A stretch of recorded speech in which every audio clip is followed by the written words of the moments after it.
সালামু আলাইকুম, শুভ সকাল। হাই এভিয়ান্স, আমি এমন একটা মানচিত্র আজকে আপনাদেরকে দেখাবো। আসলে এটা একটা আগের যুগের যে কথাটা, এটা আমি আপনাদের কাছে আজকে তুলে ধরতেছি। এখানে এই যে কাঠুরিয়া দেখতেছেন, কাঠ কাটতেছে। এটা আগে ছিল বিলজানাই গ্রামে গুনাই যাত্রার গান হতো। গুনাই যাত্রার গানের এই অনুষ্ঠানের এটা ছিল আগে তোমার ধরলে কাঠুরিয়া মানে মানিক গাছ কাটতে যেত। তা আসলে বাস্তবিক আগের ওই সেন্টটা তারা আছে।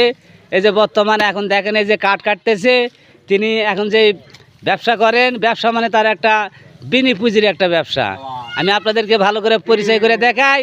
আর বিশেষ করে যদি আপনাদের কারো লাগে তো অবশ্যই যোগাযোগ করবেন। আর জিনিসটার নাম বললে অবশ্যই আপনারা সবারই মন একটু টসকে যাবে। দর্শক, তাহলে অবশ্যই আপনারা আমার যে জিনিসের নামটা শোনেন। এখন এই কাঠুরিয়ার এখন বর্তমান একটাই ব্যবসা, বিনি পয়সার একটা বিনি পুঁজির একটা ব্যবসা। এই বিলে শালুক, এই বিলে শালুক তোলা। এই শালুক তুলে প্রতিদিনের জন্য